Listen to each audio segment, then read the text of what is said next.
একদিন একটা বৃদ্ধ ও তার উচ্চশিক্ষিত ছেলে দুজনে মিলে সোফায় বসে আছে।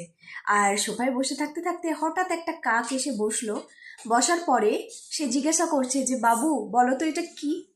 তখন সে মৃদু স্বরে হেসে বলল যে বাবা এটা একটা কাক। আবার কিছুক্ষণ পরে জিজ্ঞাসা করছে থেমে টেমে বৃদ্ধ যে আচ্ছা বাবু বলো তো এটা কি। তখন সেই তার ছেলেটা উঠে বলল যে বাবা বললাম তো এটা একটা কাক। আবার কিছুক্ষণ পরে প্রায় মিনিট 20 পরে 3-4 বার তাকে জিজ্ঞাসা করা হয়েছে যে বলো তো বাবা এটা বাবু এটা কি। তখন সে বলল যে আচ্ছা বাবা তোমাকে কতবার বলতে হয় যে এটা একটা কাক। তোমাকে তো আমি বারবার বলছি। আমি কিন্তু এবার আর ভালো লাগছে না তোমাকে একই কথা বারবার বলতে।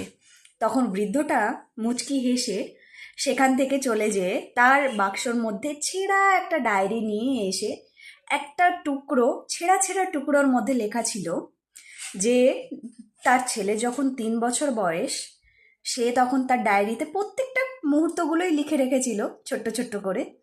আর সেখানে লেখা ছিল সে তার 3 বছরের ছেলেকে নিয়ে বসে আছে জানালার ধারে। আর সেই সময় একটা কাক এসেছে আর তার ছেলে নাকি তাকে 25 বার জিজ্ঞাসা করেছে বাবা এটা কি। তখন সে তার বাবা মুচকি হেসে উত্তর দিয়ে বারবার বলেছে যে বাবু এটা একটা কাক, এটা একটা কাক। তার ছেলের এখন 45 বছর বয়স হতে চলেছে আর তার বাবা প্রায় 80। আসলে বাবা মার ভালোবাসাগুলোই এইরকম হয়। সেই কত সুন্দরভাবে তার ছেলে 3 বছরের কাহানিগুলোকে একটা একটা করে ডায়েরির পাতাতে করে লিখে রেখেছে। এবং সুন্দরভাবে সে হেসে হেসে বলছে যে বাবু দেখো একদিন আমরা এইখানে তিন 3 বছর যখন তোমার বয়স ছিল তখন আমরা এইখানেই বসেছিলাম। এবং এখানে বসে থাকতে থাকতে ঠিক একটা কাক এসেছিল।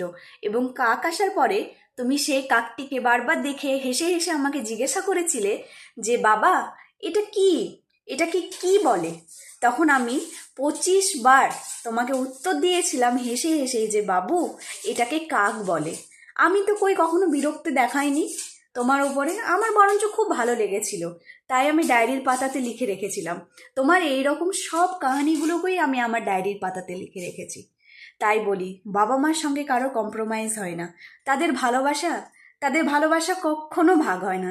সে বুড়ো হয়ে যাক বা তার সন্তান তাকে নাই বা দেখুক, কিন্তু তাদের যে এই স্মৃতিগুলো কখনোই তারা মুছে ফেলতে পারে না।